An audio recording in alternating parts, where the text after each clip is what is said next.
Com a faca bem afiada. Com a faca bem afiada. Então, muito boa noite, boa tarde, bom dia a quem nos está a ver. Hoje um programa um pouco diferente, até porque expulsámos o nosso moderador habitual e tomei de assalto esta nossa entrevista e, portanto, o David vai efetivamente pregar para outra freguesia e eu vou ficar aqui com as rédeas. Espero que a minha estreia seja merecedora da qualidade que até agora temos vindo a habituar os nossos ouvintes e todos aqueles que nos veem. No entanto, isto tem uma razão de ser. É precisamente porque o tema de hoje é um tema bastante importante e graças a estas três figuras que nós temos, a Cláudia Malandras, a Cláudia Fernandes e o Hélder Simões, são colegas de profissão, são professores e, portanto, esta questão também nos diz muito e queremos partilhar, então, esta discussão e este debate com todos vocês. Estamos a falar, então, de educação especial. Eu começava, precisamente, pelo Hélder Simões, vamos inverter aqui o ciclo normal de primeiras senhoras. Como hoje ele está em minoria, portanto, eu acho que lhe devemos dar a ele a palavra. Vamos começar, então, aqui pelo Hélder Simões. O que é a educação especial? Boa pergunta. Acho que começaram com a pessoa menos indicada. Mas pronto, em primeiro lugar, eu não tenho muita experiência. Eu não sou nenhum pró na educação especial, não era o meu grupo inicial, mudei há uns anos, mas sempre trabalhei com crianças com dificuldades. Neste momento faço parte do grupo dos professores de educação especial, mas também estou a trabalhar com meninos com medidas adicionais. Ou seja, para aquelas pessoas que não sabem, são as crianças que têm mais dificuldades. Dificuldades cognitivas, dificuldades de aprendizagem. Muitos não sabem ler, não sabem escrever, etc. É com essas crianças que eu estou a trabalhar. Acho muito interessante poder... Eu acho que o maior desafio realmente de um professor é conseguir ensinar as crianças que mais dificuldade têm, porque os bons alunos quase que não precisam de professor. E aqui realmente é o oposto. Nós temos que fazer o pino para conseguir muitas vezes ensinar alguma coisa. E estamos sempre a questionar-nos a nós próprios: será que estou a ir correto? Será que estou a fazer? E entre nós também. Eu estou sempre aqui a pedir ajuda à minha colega Cláudia, que é a coordenadora do departamento. Essa sim é a pessoa indicada para falar de educação especial, porque tem muitos anos disto. Mas é verdade, e tem um conhecimento já vasto. Está a passar a bola. Já. Sabe muito. Sim, mas então é isso mesmo. Cláudia, acha que realmente os professores estão preparados para este tipo de ensino? E não estamos a falar apenas de professores de ensino especial, porque nós temos alunos nas nossas turmas e 90% dos nossos colegas não estão ou não tiveram qualquer formação para este tipo de ensino para meninos especiais. Os professores, no geral, estão preparados para a exigência que estes tipo de alunos necessitam no nosso ensino? Acho que nem os professores em geral, nem os professores em particular, todos começamos a aprender, mesmo quem tem formação, como nós os três que aqui estamos, a dificuldade e o estudo é constante, porque aparecem-nos crianças com problemáticas que nós nunca ouvimos falar e lá vamos nós pesquisar e perceber e articular com médicos, por isso nunca ninguém sabe trabalhar verdadeiramente com eles, estamos sempre todos os dias a aprender para trabalhar melhor com eles e aprender com eles. Os professores hoje em dia estão mais despertos, até porque a formação inicial de professores, há uns anos atrás, quando nós tirámos os nossos cursos, não contemplava as antigas necessidades educativas especiais. Hoje em dia, na formação inicial dos cursos, já é contemplada as dificuldades de aprendizagem, os professores são mais predispostos fala-se muito mais em educação especial, em inclusão, os decretos 54 e 55 aparecem a par e cada vez mais se percebe que é na diferença, porque a diferença é para todos. O Hélder há bocado falava nisso, que os bons alunos aprendem sozinhos e é quase assim, a dificuldade é mesmo ensinar os que não se consegue e no facto de ele diz que nós nos questionamos porque nós temos, juntamente com mais duas colegas, reunimos há à terça-feira, e essa reunião de articulação é excelente, são 45 minutos de partilha e de questionar, e quanto mais nós nos questionamos, mais aprendemos. O professor que se questiona e consegue ensinar um aluno na educação especial, um aluno com muitas dificuldades, é um melhor professor para os outros alunos todos, porque se aquele consegue aprender, e o professor aprendeu mais uma estratégia que pode ser usada para outro aluno que naquele momento não tem dificuldades e que poderá vir a ter depois. Estamos sempre a aprender. Muito bem. Na verdade, Hélder, e depois já voltamos para a Cláudia Fernandes, a escola e o nosso ensino é efetivamente inclusivo? Sente que realmente estas reuniões que têm de trabalho e em que tratam também essas questões, a escola é realmente inclusiva? É assim, eu não tenho muita experiência de muitos agrupamentos. Eu tenho 20 anos de ensino, mas só tive em 3 agrupamentos. Mas neste que eu já estou há 12 anos, neste caso é o agrupamento de escolas da Brigada, realmente temos a sorte, existe inclusão. Inclusive, os nossos alunos muitas vezes são muito bem vistos e são muito valorizados. Os alunos com medidas adicionais, aqueles que têm mais dificuldade, muitas vezes como têm, e nós preparamos os alunos para a vida ativa, para um dia conseguirem ter uma profissão, etc. Muitas vezes são aqueles que se desenrascam melhor, a nível de manualidades, são eles que ajudam, por vezes, a direção de um evento, a organizar um palco, etc. E são muito valorizados na nossa escola. Eles não têm vergonha de andar com a mão no trabalho.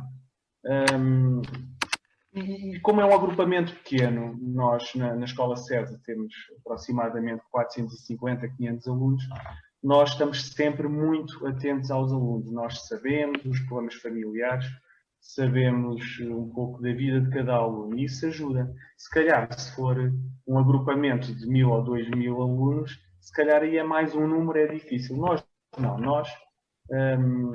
vamos acompanhando e eu acho que a nossa escola é bastante inclusiva. No geral... Hélder, desculpa interromper, eu acho que o vosso agrupamento é a verdadeira escola inclusiva. A vossa escola é inclusiva. Tem um projeto fantástico, eu converso muito contigo e agora também já me tinha contado, eu já tinha falado com a Cláudia e eu acho que o vosso agrupamento, aquilo que eu percebo, é verdadeiramente inclusivo. E acho que vocês fazem um excelente trabalho nisso. E isso não tem só a ver com de ser uma escola pequena. Tem a ver com vocês, com as pessoas que lá estão, que têm essa abertura. Porque nem toda a gente tem essa abertura. Inclusive os professores de educação especial. Nem todos têm essa abertura de perceber. É uma problemática nova. Esta criança está a reagir de uma forma diferente que eu não conheço, vamos parar, vamos pensar, vamos fazer, vamos arranjar estratégias. Não sei, vou aprender, vou estudar, já não me lembro. Partilham uns com os outros e pensam no aluno como um ser individual e não como um número, que é aquilo que me tem estado, que me afeta um pouco hoje em dia na educação.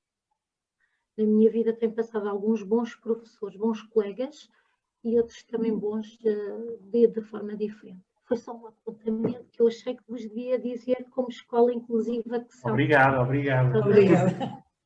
Muito bem, obrigada, Cláudia. Para vocês. E agora, na hora é essa, então agora já que pegou na palavra, vamos continuar. Cláudia, realmente é fácil detectar estas necessidades nestes alunos desde tenra idade? Ou, efetivamente, quanto mais eles crescem, se torna mais fácil. Isto partindo do princípio que quem nos ouve não está dentro do assunto. Qual é a idade ou o desenvolvimento cognitivo que nos ajudará a perceber as especificidades de cada criança? É assim, aí há uma parte da educação especial que é a intervenção precoce. Temos que especificar. A intervenção precoce vai dos 0 aos 6 anos de idade e a educação especial começa a partir do pré-escolar, que também se pode cruzar aqui com a educação especial. Qual é a diferença? A intervenção precoce é especialista nas crianças mais novas, de tenra idade, e a educação especial, que também pode se entrelaçar com a educação especial, porque também começa no pré-escolar, começa dos 3 anos até à idade dos 18 anos, ou a idade que a criança jovem tiver. É assim, depende muito da problemática que a criança tenha. Nós podemos saber que a criança vai nascer com um problema, com uma necessidade educativa especial, logo na gravidez. Por exemplo, a trissomia 21 é detectada no início da gravidez, nas primeiras ecografias, que são feitas as medições das pregas e, portanto, nós já sabemos que a partir dessa criança, a obstetra ou o ecógrafo que é especialista e que faz esses exames já sabe que esta mãe vai ter uma criança com algum tipo de necessidade educativa, neste caso uma trissomia. Dou exemplo a trissomia. Há outras problemáticas que aparecem, por exemplo, logo à nascença, se houve uma complicação no parto e ele nasce com paralisia cerebral, por exemplo, porque houve um problema no parto e ele não teve o oxigênio suficiente. A espina bífida pode ser detectada logo na gravidez também. Portanto, depende. Há crianças autistas que se revelam logo a partir do nascimento e só se revela com o crescimento. Ou a criança nasce com fazer o contacto visual, não é? Com a mãe, que é logo a primeira pessoa e o pai, e há outras crianças e essa criança faz esse contacto visual e está tudo aparentemente bem, e chegar aos 2 anos de idade e a criança deixa de olhar, e a criança já estava a andar e regride. Portanto, é tudo um olhar. Há muitas problemáticas e há muitas problemáticas que também são falta de estímulo e que às vezes parece uma necessidade educativa especial e é realmente, mas não é permanente. Há de ser uma particularidade que a criança precisa. Trata-se de uma necessidade básica de que a criança naquele momento está a necessitar e que pode evoluir. E o que tem de bom, isto já entrando no decreto-lei que abrange as crianças, o 54, que é o decreto-lei que regulamenta agora a educação especial, é muito abrangente, porque a criança pode estar na educação especial e não precisa de ser permanente. Pronto. Há aqui uma série. Onde é que é a primeira triagem? Agora voltando à parte do pré-escolar e do ensino. Como é que nós vemos? Eu sou educadora de infância, eu já estive em creche, mas neste momento há mais de 10 anos que eu estou no pré-escolar, já há uns anos, e quando a criança chega a mim aos 3 anos, eu dou-lhe ainda muito tempo para perceber como é que é aquela criança, como é que ela foi, como é que é o desenvolvimento que ela teve, como é que ela nasceu, porque isso faz sempre uma entrevista aos pais. Eu não vejo logo a criança com um problema, eu dou-lhe tempo, porque ela está a adaptar-se ao jardim de infância, mesmo na creche. E às vezes o que parece pode não ser. Com um estímulo eles dão um salto e não estou a culpar aqui os pais, não se trata disso. Os pais também, há coisas que não sabem, ou também não têm tempo, hoje em dia a nossa vida é muito complicada, mas isso é outro campo. Primeiro, a criança como um ser individual, que deve ser acompanhado, observado. E eu faço muito esse trabalho de observação, aliás, qualquer educador o faz. Observar antes de julgar a família, antes de julgar a criança, antes de lhe pôr um rótulo, ver como é que ela está. Eu costumo dizer que o pré-escolar, na creche também se vê, mas o pré-escolar, e eu falo mais na área em que eu estou há mais anos, é a primeira triagem do ensino. Porque a criança, quando vem ao pré-escolar, muitas vezes, e os pais não estão preparados ainda também. Portanto, há um trabalho que tem que ser feito. A intervenção precoce trabalha mais a nível das instituições particulares e a PSS. A educação especial começa a partir dos 3 anos no ensino público. Portanto, nas escolas públicas. O meu jardim de infância é público. E eu vou falar mais dirigida àquilo que eu conheço também, intervenção precoce, que também tenho essa especialização, mas mais assim a fundo é a educação especial. Este trabalho não é feito só com a criança, é feito com os pais também. Porque depois de eu observar bem, de pedir opinião aos meus colegas, porque nós somos uma equipa, de ver como é que esta criança cresceu, de lhe dar tempo. E quando eu digo tempo, é um período, e às vezes até mais. para ver como é que ela desenvolve, como é que está a reagir, como é que ele está a absorver a informação, como é que ele está desenvolvido em relação às outras crianças, mas não é compará-las, é como ele, é compará-lo com ele próprio, desde o dia que entra até aquele dia, aquele presente dia. Isso é feito sempre um estudo, eu faço isso, fazemos isso para todas as crianças, que nós também as avaliamos, e é muito por observação, muito pelo contacto, pela conversa, o diálogo sempre. Portanto, é a primeira triagem. E depois eles vão evoluindo. Há certas situações, como a dislexia, apesar de eu já ter detectado alguns casos de dislexia no pré-escolar, há indicações que eu deixo sempre às minhas colegas que consigo passar os casos que vão para ali os meninos. Atenção, que esta criança, há ali qualquer coisa nos desenhos, a nível de articulação, que não inverte letras ou que as troca. Há sinais, mas temos que estar também muito sensibilizados para isso. Sim, eu tenho um caso de uma aluna que está neste momento no 3º ano, a quem nunca lhe foi detectada dislexia. E portanto, é difícil, não é? Sim. E depois começam a criar rótulos às crianças. Ela é preguiçosa, ela não quer ler, ela não sabe ler, ela não trabalha.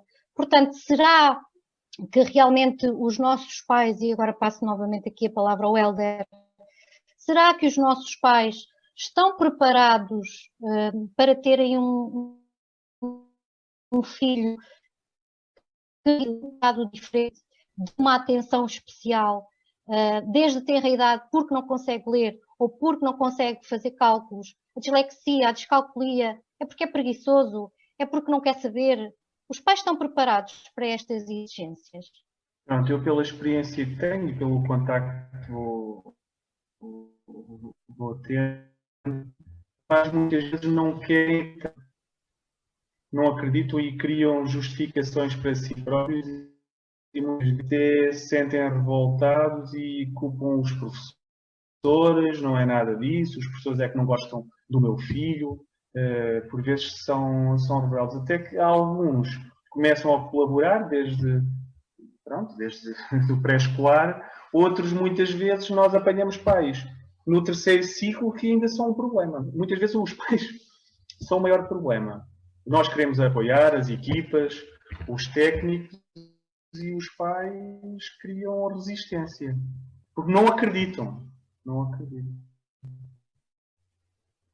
É isso. Essa parte, se calhar, a Cláudia, pronto, realmente tem uma experiência e está na EMAI, com os pais semanalmente. Não sei, o que é que achas, Cláudia? Muitas das vezes os pais têm alguma dificuldade, e quanto maior é a ajuda que os pais dão à escola, maior é o sucesso que nos têm. E temos que perceber isso, os pais. A equipa multidisciplinar, que é uma figura que surge com o decreto-lei, já existia em algumas escolas, de uma forma ou de outra, com nome ou sem nome, com mais ou menos elementos, e neste momento eu acho que é uma grande mais-valia que os agrupamentos têm. Está nessa mesma equipa, há um psicólogo que ajuda, e muitas das vezes os professores tinham muita dificuldade em decifrar a linguagem que vinha nos relatórios psicológicos, e pedíamos sempre ajuda às psicólogas do SPON, no nosso caso, mas tendo uma psicóloga, essa articulação é feita logo em conjunto. E quando os pais, e voltando ainda aos pais, quando os pais vão à equipa, temos os pais que ouvem, que querem aprender, que querem arregaçar as mangas, e depois temos os pais que não sabem muito bem o que é hão de fazer, e quando os pais, quando nem o próprio casal, por exemplo, está em sintonia, mais complicado é. Na maioria das vezes temos mães muito lutadoras e arregaçam logo as mangas. As mulheres são excelentes nisso, não desfazendo dos pais, mas a maioria das mães são as primeiras a arregaçar as mangas e não parar muito tempo a se lamentarem, querem encontrar soluções e como é que podem ajudar os filhos. E os pais têm alguma dificuldade, até porque grande parte deles não está tão ligada à escola, a maioria dos encarregados de educação são mulheres, e os pais não estão tão presentes na escola e demoram mais tempo a fazer luta à problemática e à solução que podem ter, e há alguma dificuldade às vezes em ouvir os professores. Quando os pais nos ouvem, quando temos pais aliados, o trabalho é excelente e conseguem-se ter resultados muito bons em problemáticas às vezes muito graves, e conseguem-se ter resultados muito bons, porque o trabalho que se faz na escola é um prolongamento do trabalho que se faz em casa e vice-versa. E quando isso acontece é excelente, não é? Okay. Principalmente pelos miúdos. Falou há pouco dos técnicos EMAI, que são sem dúvida um grande suporte para todos os professores. Os técnicos de educação especial são efetivamente suficientes nas nossas escolas? Não são. Não são. Não são porque é impossível nós apoiarmos uma criança, por exemplo, 2 vezes por semana, porque ela não tem escola só 2 vezes por semana. Há crianças que deveriam ter um professor não a tempo inteiro, mas muito mais horas do que tem na realidade. Os professores são insuficientes e nós no agrupamento temos vindo a crescer em número de professores de educação especial e ainda assim este ano, por exemplo, temos menos um professor, que já pedimos várias vezes e não nos foi dado.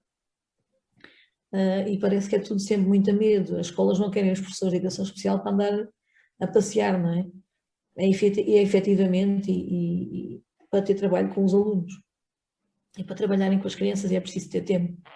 E muitas das vezes as escolas grandes, a Cláudia há bocado dizia que não tem só a ver com o facto de sermos um agrupamento. Não tem só, é como o dinheiro, não é? Não é tudo na vida, mas ajuda muito.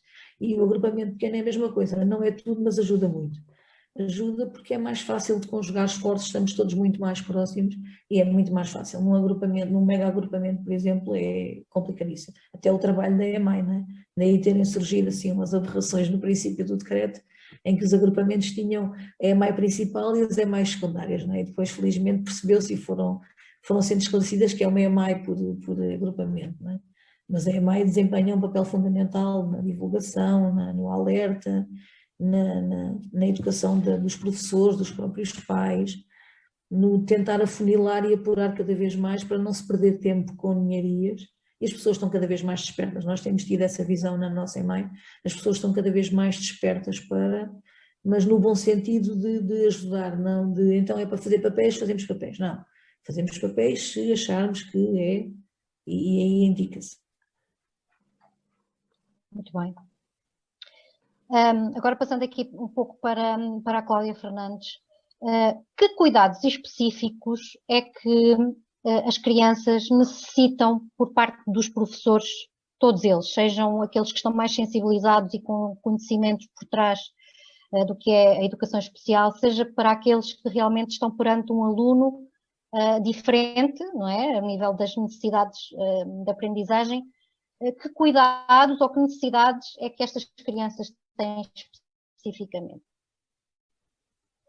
De uma forma geral. O respeito pela criança que merece a mim, porque que as outras crianças merece estar presente e aprender, pode aprender de outra forma, e acho que o respeito pelo aluno passa por isso. É o professor ver o seu aluno como uma criança a respeitar a sua necessidade que ela tem naquele momento. Porque uma criança, não tendo uma problemática, não aprendem todas da mesma forma. Eu sei que dá muito mais trabalho para preparar, porque o que é normal, porque nós temos que chegar aos alunos todos de todas as formas, e se o professor estiver logo disposto a encarar o aluno como tudo bem, vai dar um bocadinho mais de trabalho, porque eu tenho que fazer uma planificação diferente para aquela criança, e eu posso adequar e tudo na altura, porque ela não está a corresponder. E perceber que às vezes até pode se adequar de forma sutil, que é para a criança não ficar com a autoestima mais baixa, porque quanto mais cresce, mais começa a sentir que não aprende como as outras, não é? Porque eles depois acabam por ter essa consciência. E eles vão ter essa consciência sempre, mas se o professor também respeitar, os outros colegas também respeitam e também o incluem naquilo que está a acontecer. Portanto, acho que passa muito pelo respeito. Porque a criança, já ouvi muitas vezes, quando estava na educação especial e mesmo estando agora só no direto, tenho 3 crianças com necessidades educativas especiais na minha são crianças que têm as suas problemáticas E há colegas que dizem que, epá, estes meninos vão me dar trabalho, claro que vão, mas nós temos que os ver como crianças que têm o mesmo direito a estar na escola e a aprender e a desenvolver todas as suas capacidades que eles têm. E pensar que esta criança vai ser um adulto e que cabe a nós também, em conjunto com os pais, sempre uma equipa da escola com os pais, conseguir dar condições à criança para que ela desenvolva e que possa ter o seu percurso como cidadão, como adulto, não é? Tendo uma profissão. Para isso está também aqui o projeto e a forma de trabalhar ali do agrupamento Helder e da Cláudia, que eles fazem esta preparação para a vida ativa. Acho muito importante. Está contratadíssima, está contratada. Está contratada. Estou, porque eu estou farta de dizer ao Helder, eu gosto muito, eu sou uma apaixonada pela educação especial. Eu não tenho problemas, eu gosto muito de trabalhar com crianças com necessidades educativas especiais. Pronto, desafio-me. Eu fui para a educação especial um bocadinho assim aos trambolhões. Eu já tinha trabalhado com crianças com necessidades educativas e quando fui para a educação especial foi logo uma paixão que cresceu e eu gosto muito. E eu acho que tenho essa sensibilidade. Gosto de trabalhar com as crianças. Gosto de vê-los evoluir sem criar expectativas, comparando-os sempre com os próprios. Eu sou uma fã vossa, porque eu acho espetacular vocês terem horta, criarem animais, construírem casas com esses miúdos que o Helder constrói. Tudo isso para mim é fantástico, porque estar a dar mais matemática, quando o jovem mal sabe ler, claro que há coisas que eles têm que saber, como apanhar o autocarro, como conhecer as moedas, este tipo de trabalhadas. E eu acho que vocês, daquilo que eu vos conheço, eu acho que estão vocacionados para isso, para essa abertura. E eu não vejo isso em todas as escolas. Eu tive a sorte de andar assim à volta, sorte, mas também escolhi escolas sempre, que antigamente algumas as pessoas não queriam concorrer, e eu concorri sem saber o que é, e depois acabo por perceber que vou conhecendo. E acho que estes projetos de conseguir preparar um indivíduo para a sua vida ativa, acho que é fantástico. Quando eu trabalhei há uns anos atrás numa escola, para vos dar uma ideia, nós quando estamos na educação especial temos 22 horas diretas com as crianças, mas temos mais 10 depois, não é? As pessoas acham que nós só trabalhamos aquele tempo. Não é. Depois é tempo de preparação, reuniões, burocracias, papeladas, pais, estas coisas, avaliações, toda a documentação. E eu tive algumas colegas que ao princípio não estavam a perceber o meu tipo de trabalho. Eu tinha crianças que agora são crianças que têm medidas adicionais, que não conseguem aprender a ler e a escrever, que têm algum déficit cognitivo. E eu estava com crianças de 12 anos e 13 e tinha uma miúda de 14 que estava no 4º ano ainda, e eu cheguei e disse, eu não lhe vou ensinar matemática nem textos, nem nada, eu vou preparar para ela apanhar o autocarro, saber ver as horas no relógio digital. E o primeiro período eu tive algumas dificuldades com as minhas colegas, mas elas depois perceberam qual era o objetivo daquilo que eu estava a fazer. Pronto, e acho que isto é importante. Eu já saí da educação especial há alguns anos, mas eu considero que... A nossa maior dificuldade no agrupamento é convencer as colegas a mascararem-se no carnaval quando chegam ao agrupamento. Porque o agrupamento, o Helder ri-se, porque o agrupamento da tradição do carnaval é muito forte aqui. Isto é uma aldeia, não é? Uma aldeia encostadinha à Serra do Monte Junco. Mas as pessoas gostam muito do carnaval e o agrupamento sai à rua. E então as colegas, quando vinham, achavam sempre que nós fazíamos bolas Berlim, chegámos a fazer 100 e não sei quantas bolas Berlim, chegar à escola às 7 da manhã e fazer bolas Berlim de raiz, e vendíamos no cortejo do carnaval. E então as colegas, quando chegavam, achavam que o cortejo era dentro da escola, então agora já ninguém refila, porque já sabem que têm que ir mascaradas e acabou, não é condição, têm que ir. E então, o ano passado ainda fizemos carnaval e fizemos um sonho que era, fomos uma montanha russa, os miúdos construíram tudo de raiz, fizemos uma espécie de cadeiras com os tubos das lâmpadas fluorescentes da escola e construímos aquilo e pusemos esta malta toda a pintar e foi o máximo. E eu dizia, pronto, realizei um sonho que eu todos os anos lhe mostrava o vídeo da montanha russa. E foi muito giro, os miúdos construíram as coisas todas e a grande dificuldade é mesmo essa. E o Hélder diz que nós temos tido muita sorte com as pessoas que têm calhado no agrupamento. Também temos, mas eu acho que nós também sabemos receber bem e acabamos por envolver as pessoas, não é? O envolver, o motivar não é só agora têm que fazer, não, é vamos fazer todos. E as pessoas já perceberam que os miúdos aprendem a fazer e o nosso lema é esse, é aprender a fazer, não é vocês fazem assim, pronto. E agora, por exemplo, hoje voltámos à escola presencialmente e foi a loucura. Os miúdos estavam doidos, mas nós também estávamos e divertimos imenso. Ele veio um chapéu de palha, andei de chapéu de palha, de máscara e de óculos escuros, eles riam-se imenso, lá andei eu a apanhar brócolos. E o Hélder andou a lavrar, pusemos a colega de matemática, que lhes dá a matemática, a lavrar, nunca tinha lavrado na vida, e foi muito giro.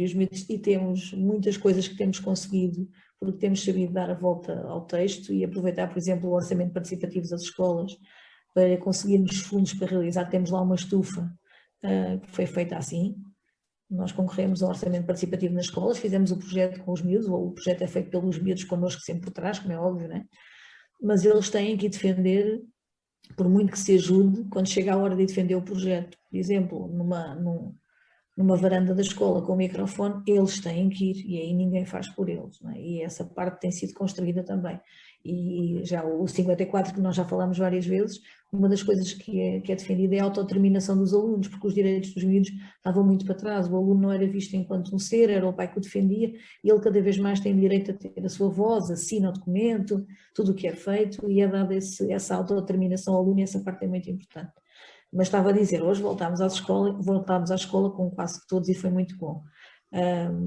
Os miúdos tinham imensas saudades da escola. O ano passado o primeiro confinamento foi muito complicado, porque estamos a ensinar crianças que não leem no presencial, estamos a tentar ensinar a ler, não é? Como o professor do primeiro ciclo, complicado, não é? Ao longe. Porque lá nós pomos o dedo e fazemos a divisão silábica com lápis e contamos e batemos palmas e é tudo muito mais difícil quando estamos. Mas os miúdos foram espetaculares e têm sido espetaculares agora no segundo confinamento, mas estavam doidos, eles têm estado excelentes, mas quase a arrebentar de ansiedade para ir para a escola. E então estava previsto no plano do agrupamento que eles pudessem voltar, os miúdos das medidas adicionais, e achávamos que já era seguro eles voltarem, e então voltámos e foi muito engraçado. E foi muito bom ver essa alegria dos miúdos e o voltar, isto é a nossa casa e eles defendem muito. Nós temos uma casa na escola, o modelo daquela escola tinha uma casa do guarda e tivemos guarda durante então aquela casa, uma casa de férias, ali no caminho de Peniche Baleal era assim, excelente, mas pronto, não é. Temos uma cozinha, uma casa de banho, 2 quartos, uma sala e cozinha contígua, uma despensa e uma casinha onde temos a máquina de lavar roupa e a máquina de lavar louça. E então hoje já começámos nas limpezas e os rapazes cá fora e depois temos a pesquisa cá fora, que sim, também temos. Já tivemos muito mais bicho do que temos agora, mas ainda temos galinhas, patos, porcos e mais nada, acho eu. E gatos que andam lá pela escola, que os miúdos todos sabem o nome. Nós sabemos quando os alunos novos, tivemos uma escola que esteve lá temporariamente até a escola deles ser arranjada. Nós sabíamos quais é que eram os alunos dessa escola, eram os que paravam a ver passar o porco por trás da cerca, porque os nossos já sabiam o nome todo e os miúdos sabem o nome dos animais todos. E é tudo de malta muito famosa. Mais famosos que os professores, não é, Helder? Sim, aqui o que é interessante, e nós como já estamos ali há uns anos, nós queremos saber se realmente o trabalho é positivo ou não. E nada melhor do que ver aqueles alunos que já saíram há 3 ou 4 ou 5 anos estarem empregados. Nós vamos falando com as empresas, etc. Que eles hoje em dia, pronto, porque por algum motivo vou visitar uma empresa, etc. E falo lá com os gerentes e muitas vezes estão lá os nossos alunos. E eles por vezes, mandem mais alunos, queremos mais, queremos é desses. Ou seja, muitas vezes Porquê? Porque os alunos saem dali a saber trabalhar com madeiras, sabem um pouco de construção civil, sabem de jardinagem, sabem das tarefas, pronto, muitas manualidades. E eles são melhores do que os alunos do regular. Aí é que está a situação. Porque nós conhecemos bem o mercado. Conhecemos bem o que é preciso para trabalhar numa oficina mecânica, para ser eletricista, para trabalhar na construção civil, dar serventia, o que for. Os alunos têm que saber ir dali a desenrascar-se. E então nós fazemos essas coisas. Não é, eu não consigo estar a ensinar muito estes alunos através de, não sei, um giz e um quadro. Nós vamos para o campo. Por exemplo, um exemplo que a minha colega Cláudia estava a dizer. Nós hoje voltamos à escola. Como é que foi o nosso dia? Nós realmente temos a estufa e temos uns lotes de umas hortas sociais que vamos fazendo e depois nós, na altura do Natal e mesmo durante o ano, apoiamos algumas famílias. E então fazemos recolha de alimentos, mas também é preciso a parte dos vegetais. Então é das nossas hortas que saem os vegetais. Então como é que nós articulámos a coisa? Fomos todos para a horta, uns foram trabalhar com máquinas, higiene e segurança no trabalho, com a obsadora, com o trator, com a motorinchada. Fomos buscar adubo com os carros de mão, saímos da escola, ensinámos algumas regras de trânsito, porque é preciso. Voltámos, combinei. Primeiro fizemos um briefing logo de manhã, o que é que íamos fazer, expliquei tudo. E eles adoram a palavra briefing. Nós ensinamos o que era um briefing e eles adoram. O que é que vamos fazer agora? E eles dizem, um briefing. Porque é muito mais chanando do que dizer uma reunião. Se uma reunião... O que é que vamos fazer? É um briefing. Eles dizem, olha, venham cá, é hora do briefing. E é o máximo ouvi-los dizer um briefing.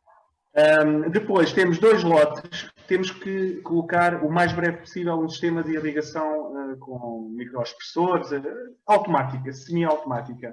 Então já combinámos, fizemos o esquema, articulámos com a colega de matemática, amanhã às 8h15 vamos fazer toda a parte de orçamentação. Ou seja, tem que ser mesmo aprender pela experimentação.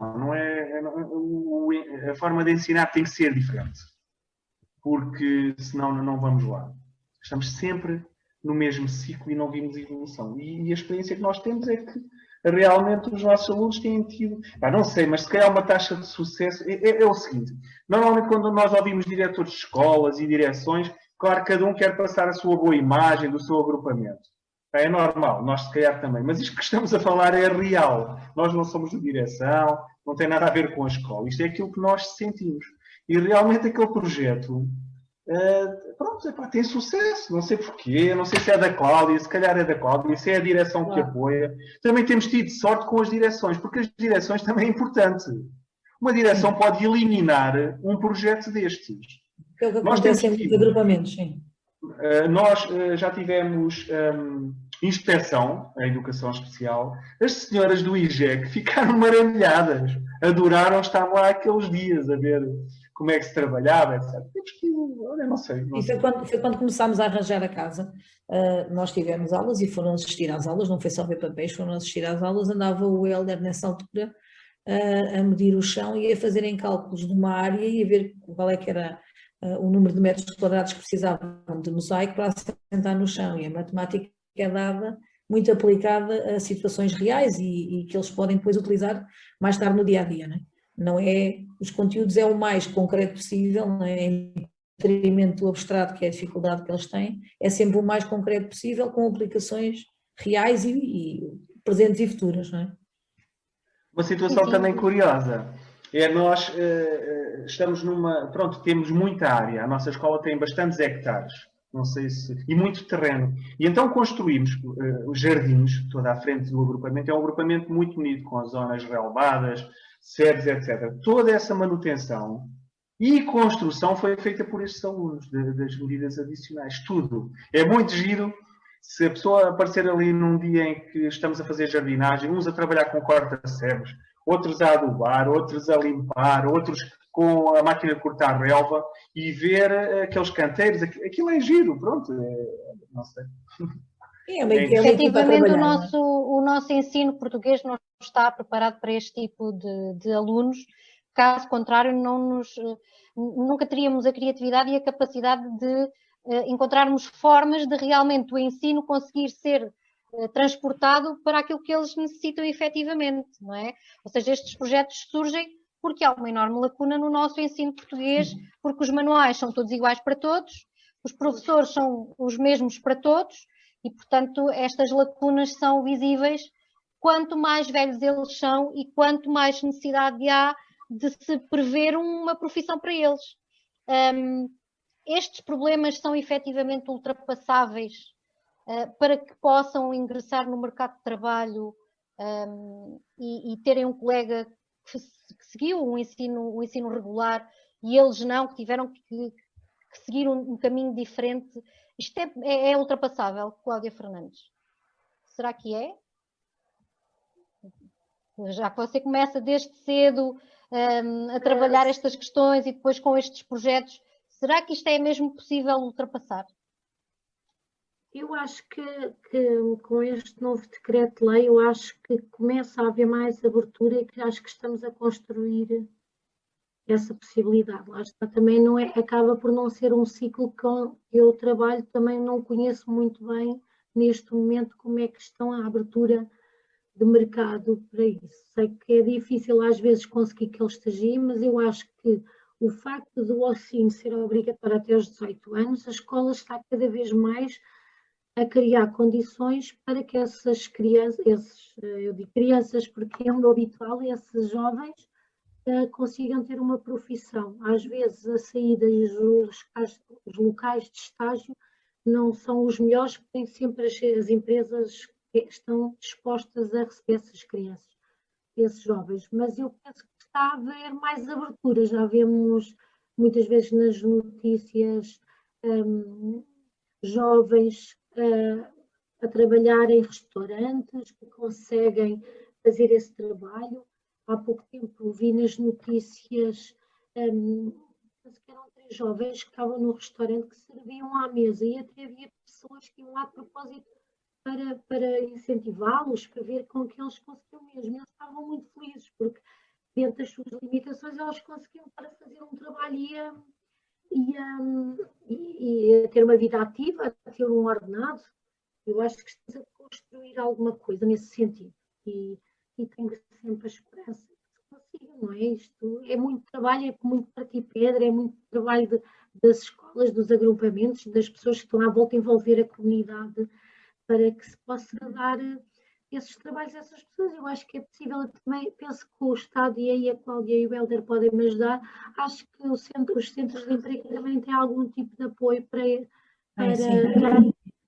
a formação com a formação profissional das CERSIs, por exemplo, já é feita com a formação profissional e envolve IFP, envolve uma série de instituições.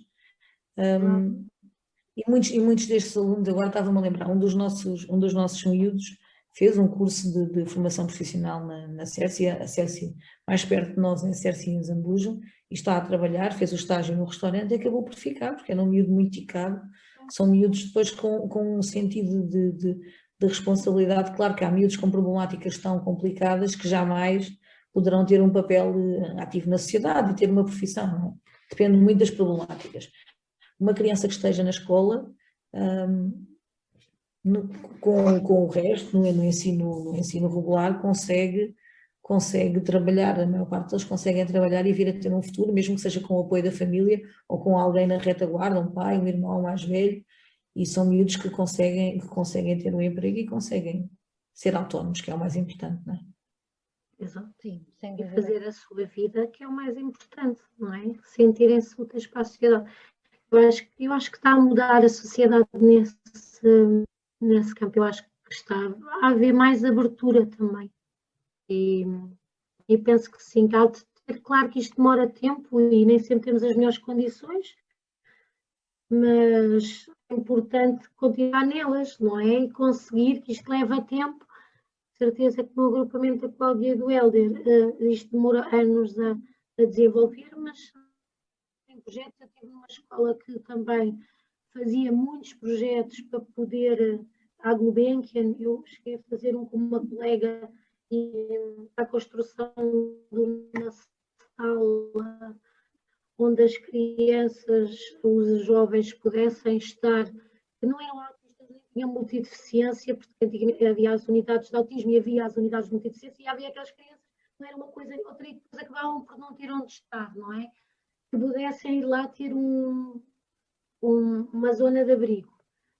Já foi há uns anos, na altura o Ministério da Educação não autorizou muito, mas o dinheiro veio, essa sala está feita e é utilizada por eles e para terapias e para outras coisas. Claro que se a pessoa desiste, não se pode desistir, é continuar a fazer projetos para receber dinheiro, articular, fazer fundos, que é para conseguirmos também mostrar que é possível fazer as coisas, que há vontade, não é?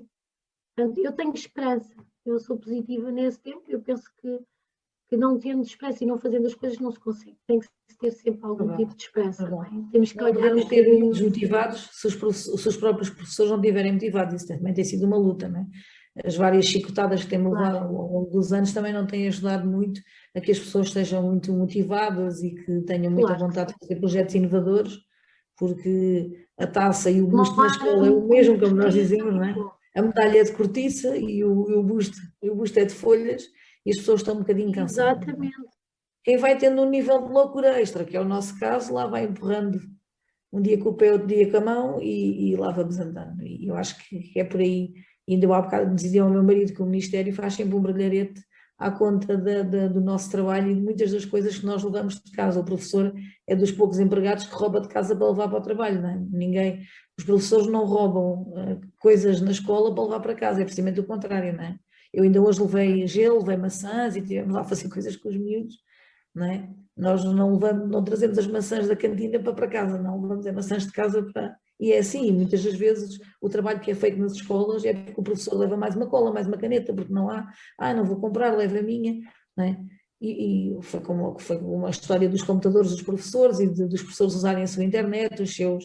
É verdade, muito do trabalho que é feito nas escolas e os pais, se calhar, às vezes não têm noção disto, este trabalho, e todos os professores provavelmente concordarão comigo, mas passa muito por aí, pela nossa boa vontade e por fazermos. Eu ainda há bocado andava a mandar mensagens ao Helder e a mandar mensagens a mães e passa muito por aí, para a disponibilidade que as pessoas têm, mas há quem já esteja mais cansado, quem já tenha passado por situações mais complicadas e as pessoas vão perdendo ali um bocadinho o ânimo. Claro. Quando vamos tendo colegas que nos vão apoiando, a árvore abana para um lado e para o outro, mas tem ali uma segurança e é isso que nós vamos tendo a sorte de ir tendo no agrupamento, vamos ajudando muito e as colegas novas que têm vindo também trazem sempre uma alfada de ar fresco e vamos aprendendo uns com os outros, mas às vezes nos agrupamentos é complicado, não é? Ou porque as pessoas já são mais velhas e estão muito cansadas, e as pessoas antigamente achavam que a educação especial era como a biblioteca, não é? Era o sítio onde se arrumava os professores que estavam à beira da reforma, não é? E houve uma altura que foi muito assim. Felizmente eu acho que já não acontece, não é? As pessoas já não vão para a educação especial porque querem estar mais perto de casa, porque acham que vão trabalhar menos, depois têm uma grande desilusão. E ouvimos isso muitas vezes, isso se calhar é um dos comentários que os professores de educação especial, mas vocês não fazem nada. E dizem sempre, vocês têm boa vida. Digo sempre que o meu curso ainda está aberto, tem vagas, é só as pessoas se inscreverem. Mas eu gosto mais de trabalhar com os meninos mais espertos. Pronto. Ainda bem. E ouvimos coisas destas, e às vezes isto é complicado de se ouvir, e é difícil de digerir, porque depois os resultados que se vêem, e percebemos que aquele menino afinal teve bom resultado, mas o trabalho foi feito em articulação com o professor da disciplina, ou o professor titular de turma, ou com a educadora do grupo, e o professor de educação especial, e às vezes são coisas tão simples. Nós já fizemos pequenas formações na escola, e esta parte é muito importante, não é? A educação especial e a EMAI, ir fazendo informação interna e irmos despertando as pessoas para as coisas, não é?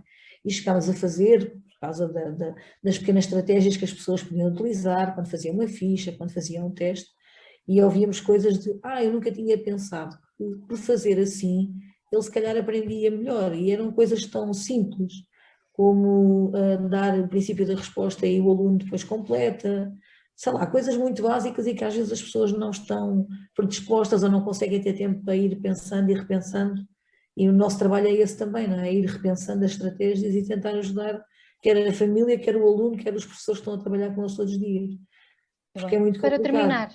Para terminarmos aqui, Helder, afinal, o que é que falta fazer? Já que fazem tanto, o que é que falta fazer ainda? Uma boa questão. Não sei. Quase tudo. Mas ainda há muito para fazer, não há? Sim, nós temos muita coisa para fazer. E realmente eu não vejo que o nosso projeto tenha... Eu acho que está sem crescimento. Isso é uma sorte. Porque também já tivemos vários projetos, é normal. Nasceram, cresceram e já entraram em decadência e terminaram. Nós ainda não senti isso. Quando isso acontecer na nossa escola, não sei. Mas no país, não sei. Eu acho que eu muitas vezes penso que um dos problemas que existiu em Portugal é que antigamente a escola estava muito ligada também ao mundo do trabalho e nós começávamos a trabalhar nas férias, etc., com 13, 14 anos. Não sei se existiu exploração ou não, mas hoje em dia não é permitido trabalhar. E isso tem sido um grande problema. Porquê? Porque estas crianças que iriam aprender e iriam começar a desenvolver a motricidade, etc., vão um dia começar a trabalhar com 22 anos, ou com 18 anos, ou com 20 anos, e vai ser muito difícil fazer alguma coisa no mundo do trabalho. Isso para mim é um problema. Não sei porquê isto aconteceu em Portugal. Há outros países, até se calhar mais evoluídos. Recordo, por exemplo, da França, da Suíça, etc., em que as crianças podem começar a trabalhar a partir dos 15 anos. Claro que com regras, não é? Não é trabalhar em termos de aula. E com supervisão, e alguns momentos, nas férias do verão, podem trabalhar 3 semanas, não podem trabalhar mais tempo. E eu acho que isso tem sido um problema. Eu começo a ver que um aluno tenha dificuldades, ou seja, que um dia não consiga desempenhar uma profissão no setor terciário, não sei como é que vai desempenhar no setor primário. Porquê? Porque eles não sabem fazer nada. Eles não podem ir trabalhar nas pescas, não podem ir trabalhar na agricultura, não podem ir trabalhar na construção civil, porque eles não sabem nada. Não têm força de vontade para isso. E não aprendendo também no ensino regular, o que é que vai ser feito destas crianças? E acho que estamos a viver um pouco isso. Se andar na zona oeste, que é uma zona de agricultura, já não vejo portugueses a trabalhar, vejo pessoas de outros países, imigrantes. Na construção civil a mesma coisa. Não sei, eu acho que daqui a uns anos vamos ter aqui um nicho ou uma percentagem de pessoas que não vão conseguir entrar em parte nenhuma. Porquê? Porque isto, se não for trabalhado de pequenino, quando é que eles vão aprender? Já não é possível. É que já não é possível. Ainda bem que estão as escolas profissionais. Não sei, acabaram com as escolas industriais, que existiam antigamente e que acho que ajudavam bastante naquela altura em que nós escolhíamos uma área. No 7º ano podíamos ter têxteis e eletricidade, outros tinham mecânica e eletrotecnia, e isso parece que não ia dando aqui algum... Pelo menos íamos abrindo horizontes e depois começávamos a experimentar profissões ali a partir dos 15, 16 anos. Experimentar uma semaninha, 15 dias no... Eu trabalhei em tudo. Isso ajudou-me bastante. Até a escolher um dia mais tarde a minha profissão. Hoje em dia não. Eles... Não sei. Isso está-me a preocupar bastante em Portugal. Noutros países também. Tanto e foste parar a professor. Como é que é possível? É verdade, então. Mas isso, ainda bem. Porque, sim, na verdade, é bom... A minha formação nem é professora. Eu nunca imaginei ser professora. Eu sou de engenharia civil. Andei nas obras a trabalhar, fiz obras. Houve um dia que, numa brincadeira, concorri. Depois comecei a achar engraçado poder ajudar as crianças. Mas isto também é garantido. Eu estou na educação especial neste projeto, a trabalhar com os alunos, com medidas adicionais, com a oficina do campo, a oficina tecnológica, com várias oficinas, a tentar puxar para... Também conheço bem o mercado lá fora e até digo mais. Eu às vezes penso assim, se eu como empregador, tendo uma empresa, eu se calhar, se tivesse que escolher 2 ou 3 colaboradores, eram destes alunos que trabalham com medidas adicionais, porque muitas vezes eles são melhores do que os do regular. É interessante para determinadas profissões.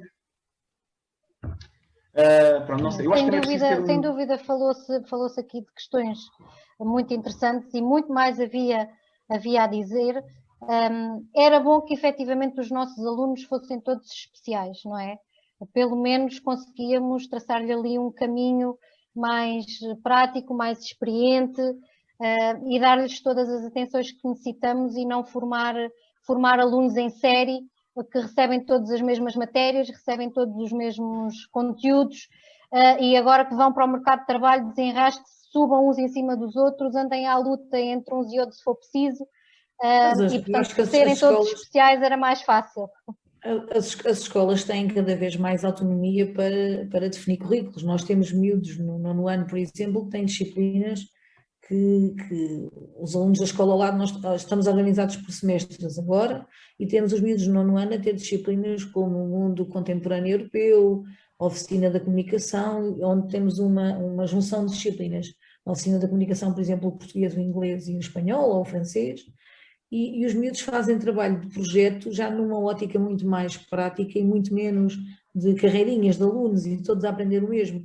Os miúdos trabalham por descoberta e por construção de projetos. Eu acho que é uma boa forma de eles começarem a ver a escola e o mundo com outros olhos e não ser só os manuais, as provas de aferição, os exames, e não estarmos a formar ovelhas, não é? Não há mesmo melhor forma de terminarmos com esta ideia. Obrigada, Cláudias. Obrigada, Hélder, por terem estado aqui, por nos terem mostrado estes projetos e todas estas necessidades. Obrigada mais uma vez. Obrigada. Boa noite, obrigada. Boa noite.